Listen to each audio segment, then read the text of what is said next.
Kareem Hunt wants a brand new extension with the Cleveland Browns. On this next episode of Locked On Browns podcast, we'll tell you why, at least in my opinion, that might not be a bad idea. It's G. Bush, Jeff Lloyd on Locked On Browns podcast. You are Locked On Browns, your daily Cleveland Browns podcast. Part of the Locked On Podcast Network. Your team every day.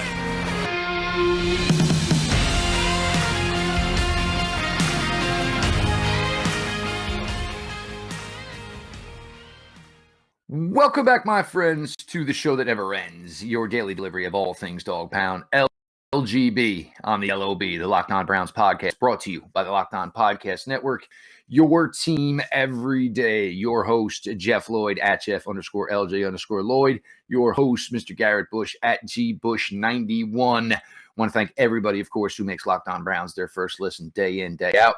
Whether it's your favorite podcast app, of course, make sure you're following, subscribed, or, of course, now on YouTube, well over the 1,000 subscriber mark. Could not be more appreciative of the support you guys have been giving over there as we venture down this new avenue again. Just another way to give you guys the best Cleveland Browns content we can day in and day out. Today's episode of Locked On Browns is brought to you by Bet Online.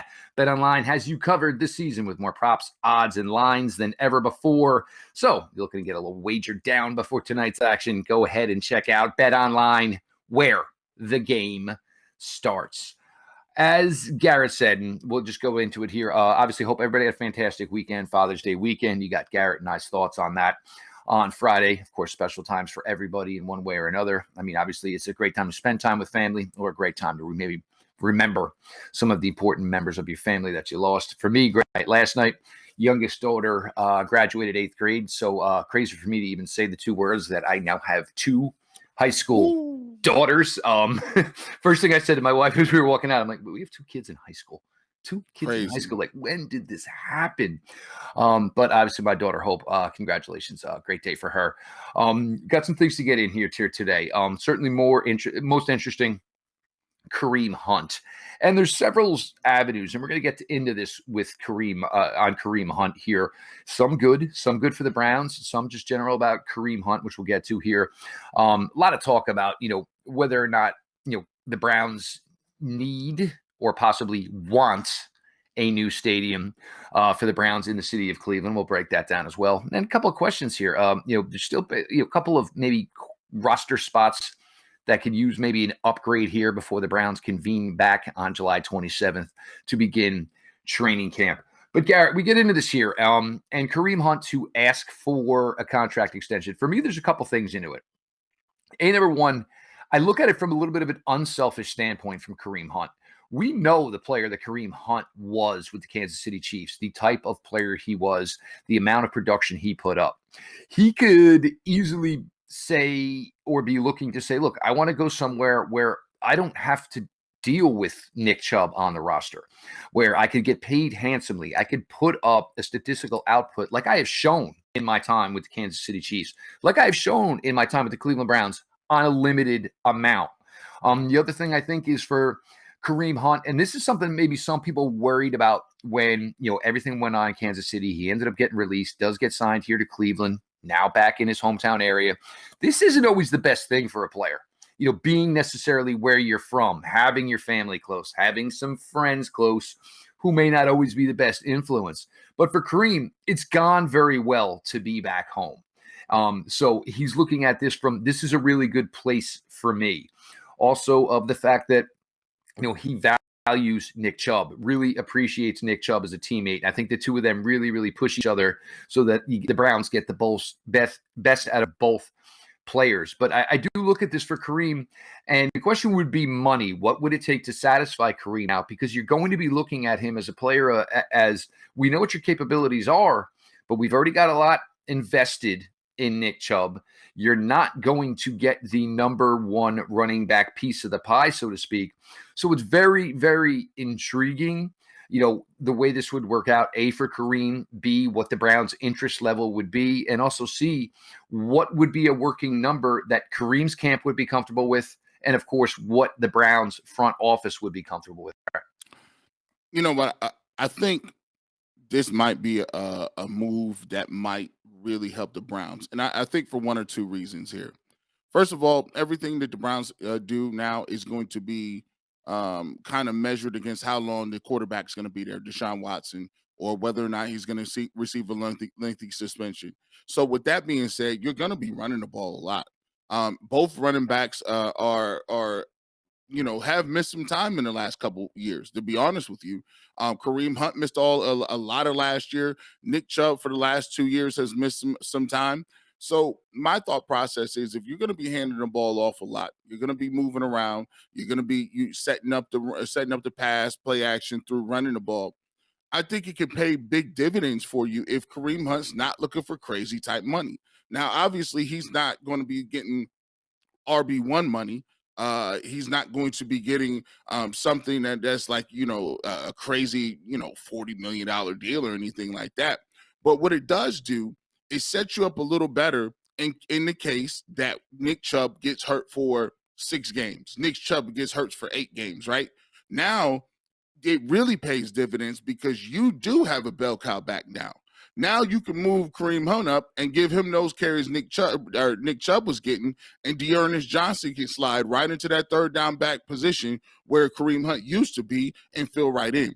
So if you're going to be predicated on the run game the next 2 years, and you don't really necessarily have a number 2 receiver that you're going to be paying a lot of money to, it makes sense that if you're going to lean on that, why not pay Kareem Hunt?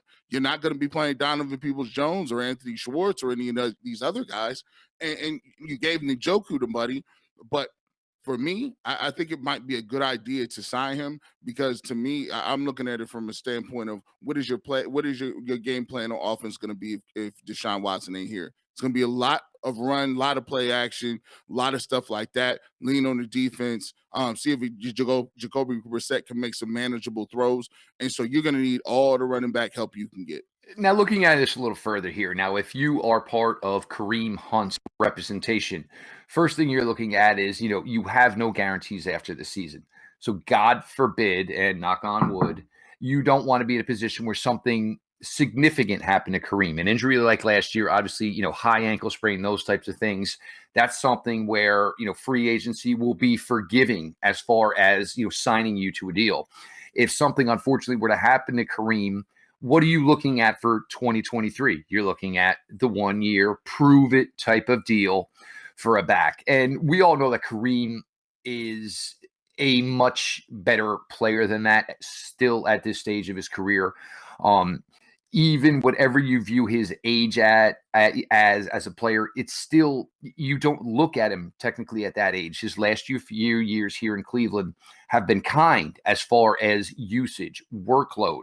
And another thing, and we've talked about this a little bit in the past, is with Nick and Kareem, there's a chance with the two of them working together as they have been the last few years, if it were to continue going further, there's a chance where you can talk about these guys still being productive running backs when they hit that elusive age of 30, because they've been kept relatively fresh here, their time together in Cleveland.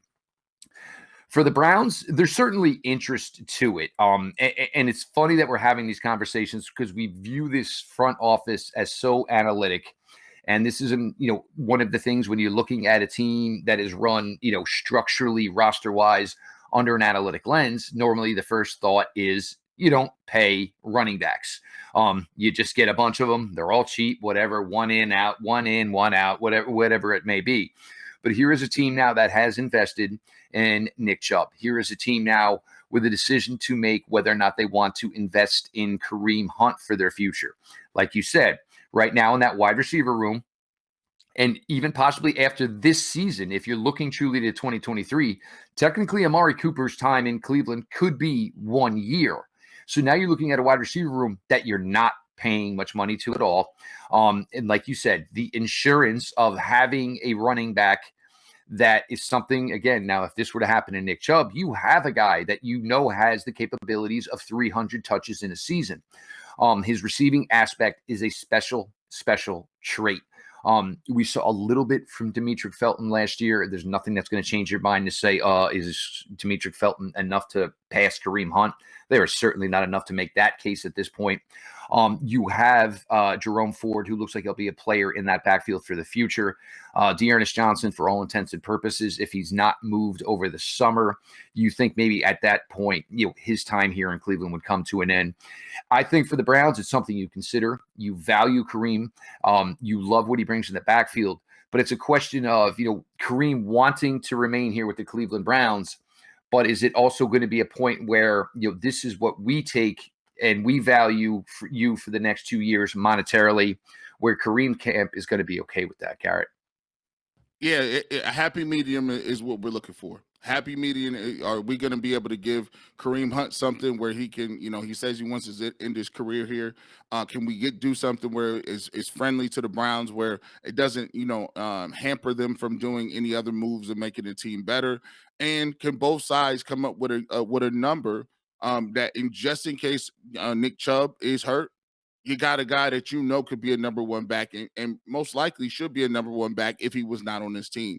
So I think it definitely made sense. And Dearness Johnson is a guy that they brought back for a year as well. I think it'd be pertinent to sign him. A lot of people may tell you don't sign a running back, but it's all about what you do with your team, not necessarily the rules and regulations. And I think that Andrew Berry has shown that he'll go out and do things that he thinks is best for the team, not necessarily what the what the industry standards are.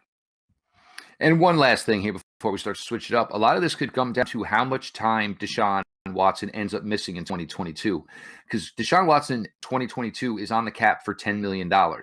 If he misses a certain amount of time and does not, get an accrued league year, Deshaun Watson's on the hook again for $10 million in 2023.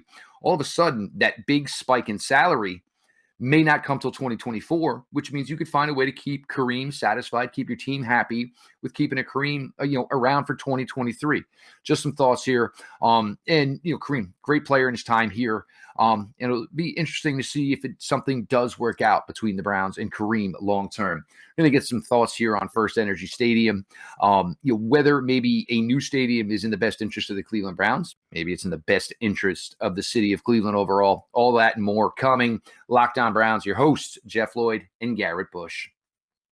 At BlueNile.com, you can celebrate all of life's special moments, from creating the custom engagement ring of your dreams to gifting a classic and timeless jewelry piece, all at prices you won't find at a traditional jeweler.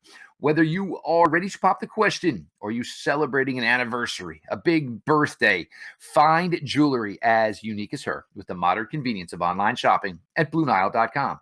Build the engagement ring of her dreams or celebrate life's special moments with fine jewelry. No matter what you're looking for, Blue Nile has jewelry experts on hand 24/7. Make your moments sparkle with jewelry from BlueNile.com, and Locked On Browns listeners get $50 off of purchases $500 or more. This podcast exclusive includes engagement. Use promo code Locked On, all caps, no space. Again, Locked On. Plus, every order is insured, it ships for free, and it arrives in a discreet package that will not give away what is inside. Shop stress-free and find your forever peace. Go to BlueNile.com today. Locked On Brown podcast. Want to thank everybody out there for subscribing to the channel on YouTube.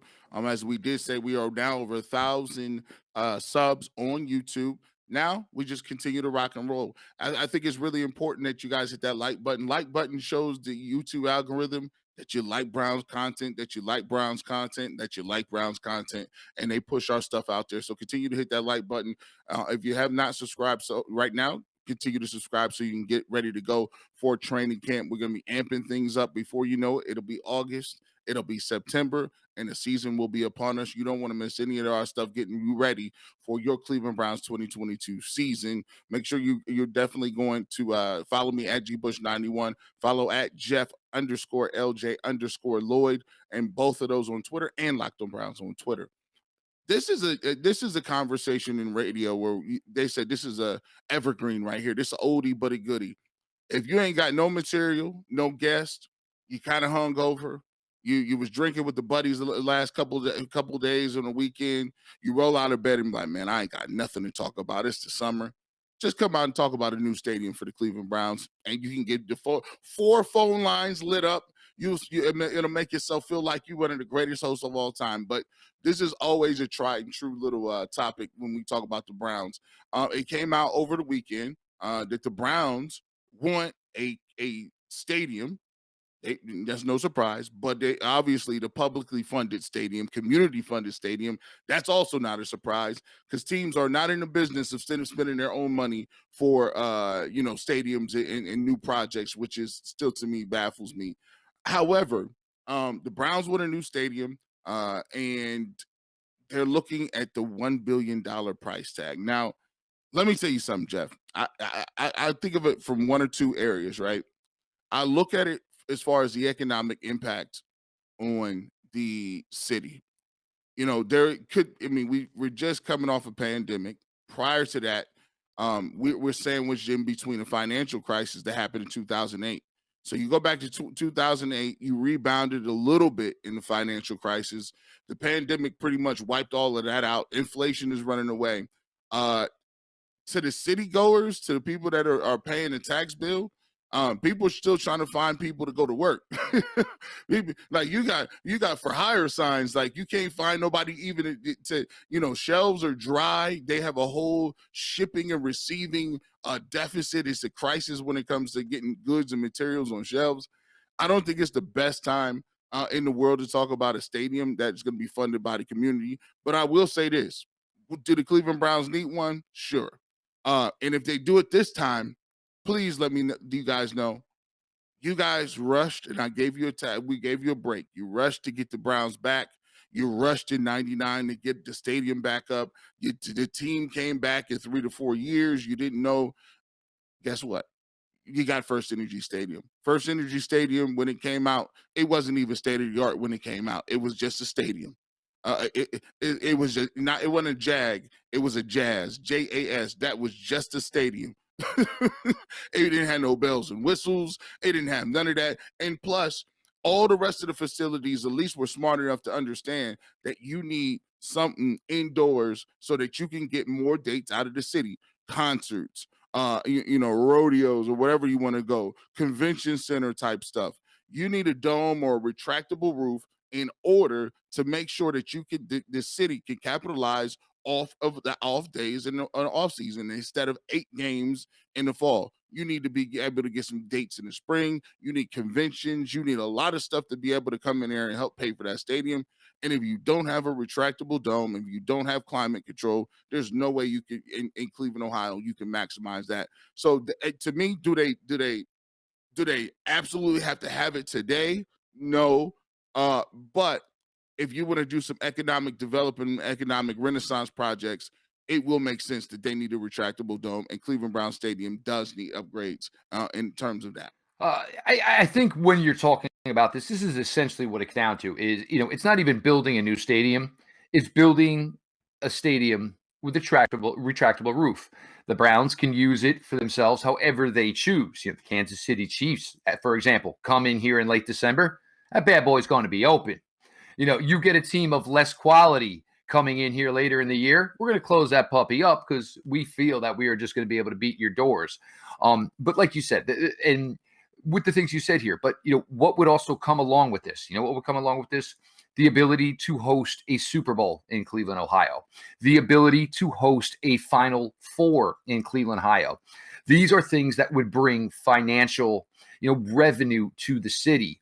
But things that people don't necessarily think about with this, a lot of people love living in the city of Cleveland right now.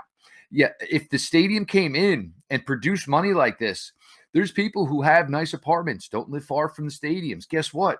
Your rent would go up because all of a sudden the city eventually would become more affluent, would become more pricey, which in turn would maybe hurt some of the people who are the residents of the city now and love it the way that they do.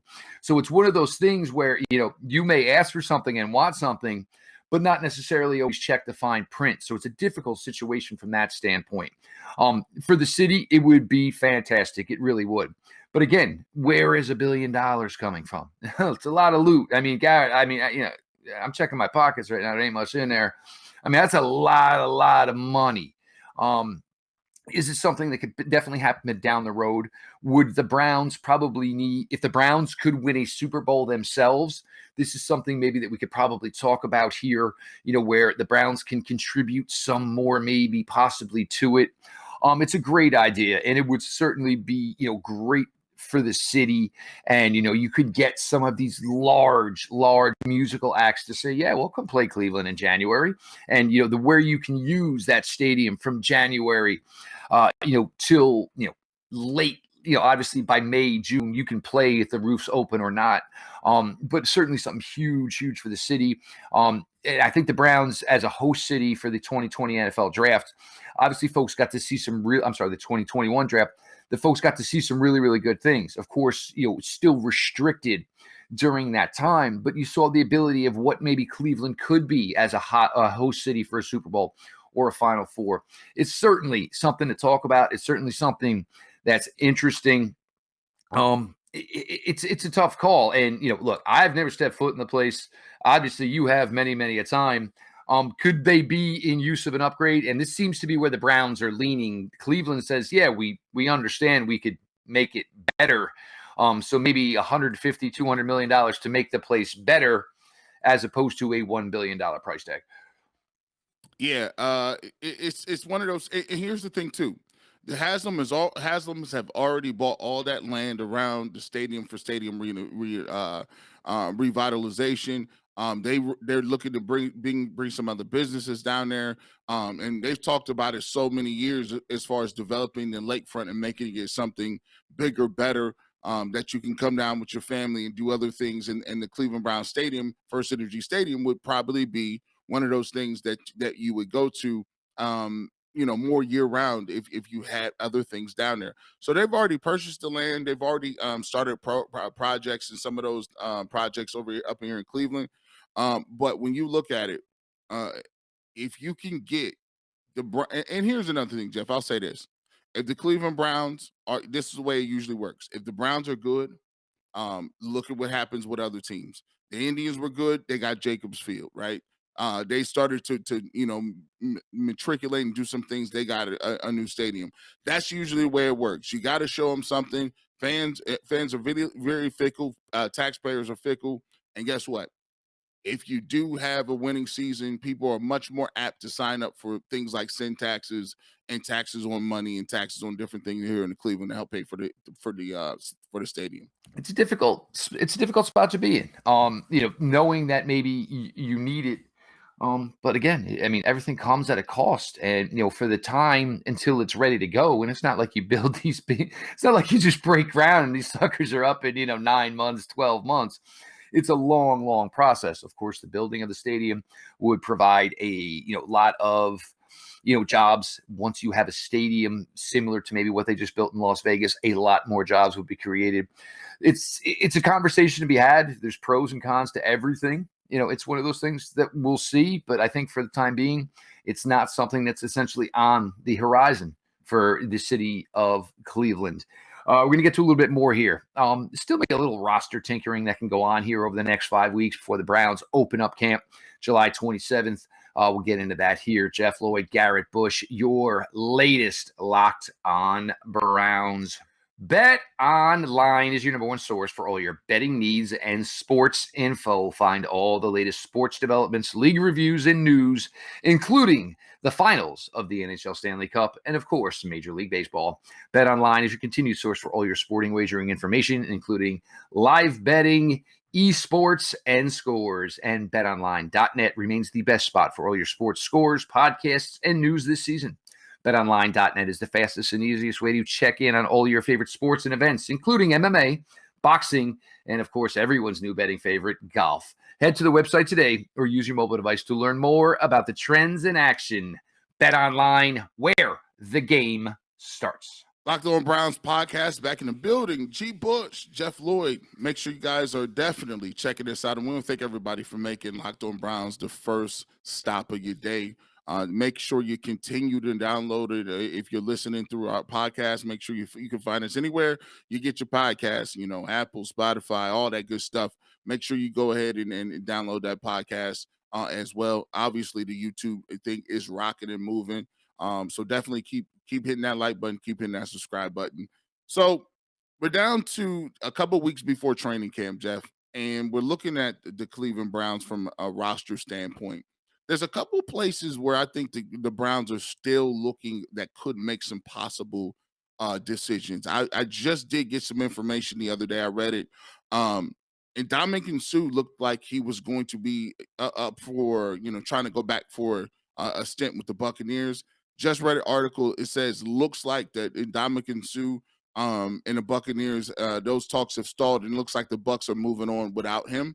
And he was just on, a couple of days ago on, I think it was NFL Fox or one of the stations, talking about how he still wants to play football. You look at what he's able to do for the last 2 years. He had 12 sacks in 2 years with the Tampa Bay Buccaneers. He was very durable. Played in pretty much every one of those games and for the last 2 years.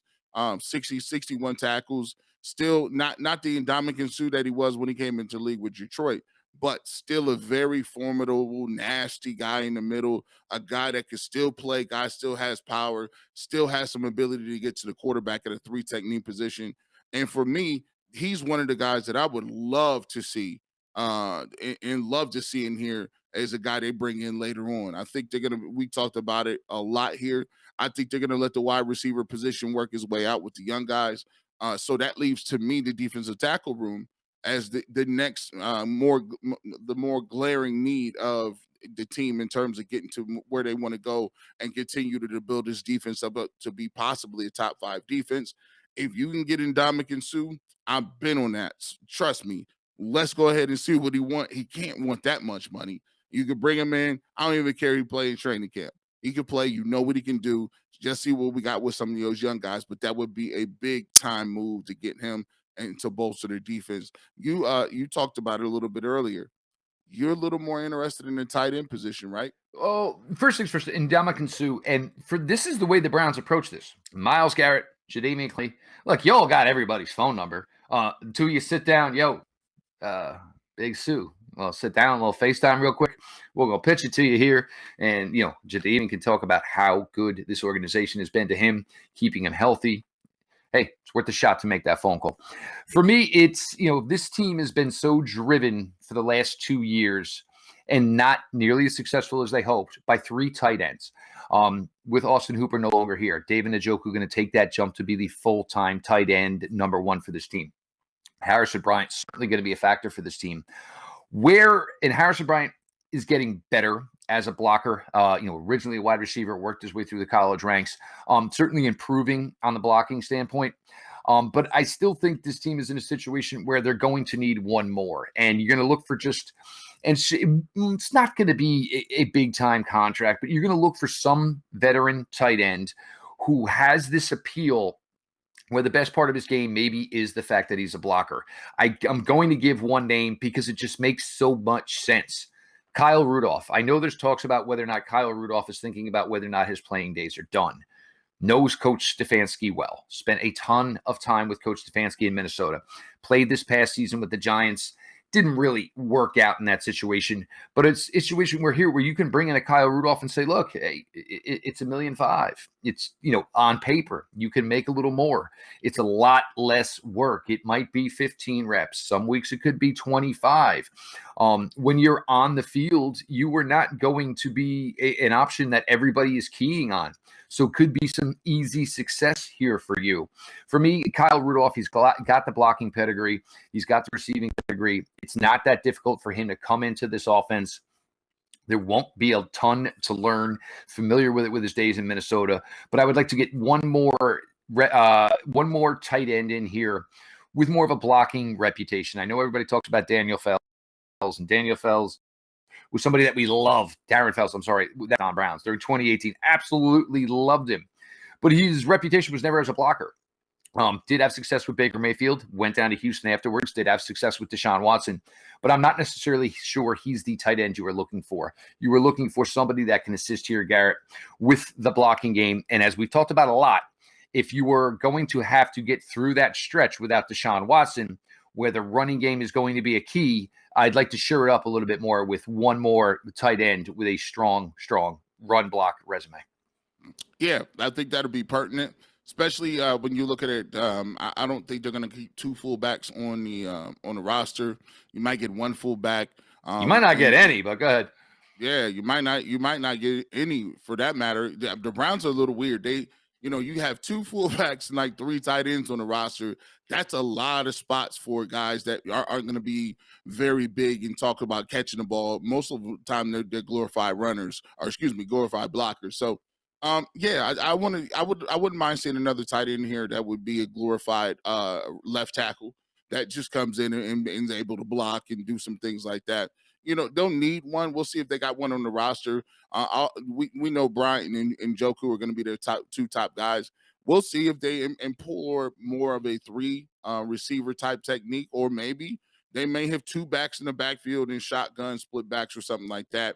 That may be something they'll go to, but I do think they may look to get another third tight end, especially if you got three tight end sets, which Stefanski ran a lot last year. So in a couple years he's been there. So yeah, that's definitely another position the Browns can look to make and get some pennies out there for maybe a veteran that they know is durable and can memorize a playbook and get out there and give him some reps.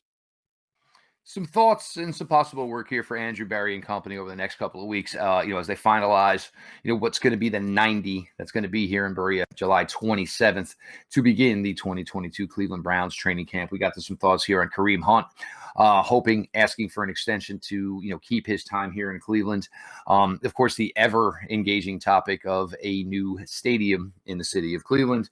And of course, a couple of more, roster moves that could potentially happen before the Browns head into 2020 training camp. He is Garrett Bush, host of the Barbershop Saturday mornings, 92.3 The Fan. Of course, one of the main line attractions of the Ultimate Cleveland Sports Show, Monday through Friday, 11 to 1, live on YouTube. Make sure you're checking all that out. Aditi will be in there today. A lot of great topics, for the show today. I'm sure they're going to hit on the Guardians, which seem to have really start hitting their stride as a young team. I know always a lot of negativity towards that because you trade good players away to bring in younger prospects. But right now it's starting to gel for the Guardians. So I'm sure the guys are going to have some great thoughts on that.